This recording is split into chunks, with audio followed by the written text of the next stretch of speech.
Good morning everyone! Luto na naman tayo ng bulalo ngayong araw.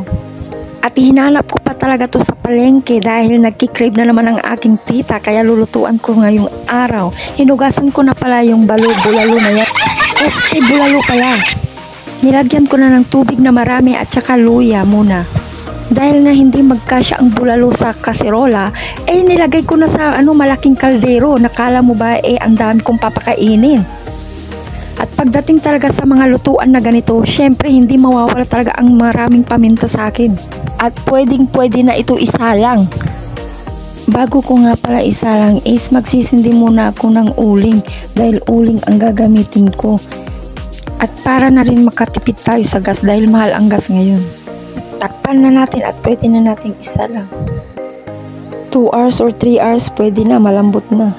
At kumukulo na. Tanggalan ko lang muna yung nasa ibabaw. Yung namuo, pagkatapos lagyan ko na ng bawang.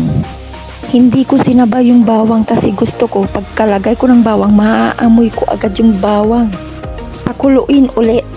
Sobrang lambot na at yung sabaw, kung makikita nyo, pwede ko nang ilagay yung mga gulay niya. Nag-chop ako ng onion para mamaya pang ibabaw. At ito na ngayon, ilalagay ko na yung patatas at saka yung mais. At nilagyan ko na rin ng Knorr cubes kanina para yung sabaw malasang malasa. Dinagdagan ko pa ng tubig at hintayin kumulo ulit. Dahil kumukulo na, ilagay ko pa yung iba pang gulay gaya ng Baguio beans at saka yung sili na mahaba. At ilagay ko na rin yung repolyo. Takpan! Nilagay ko na ang spring onion at tatakpan ulit para yung amoy ng spring onion is amoy na amoy.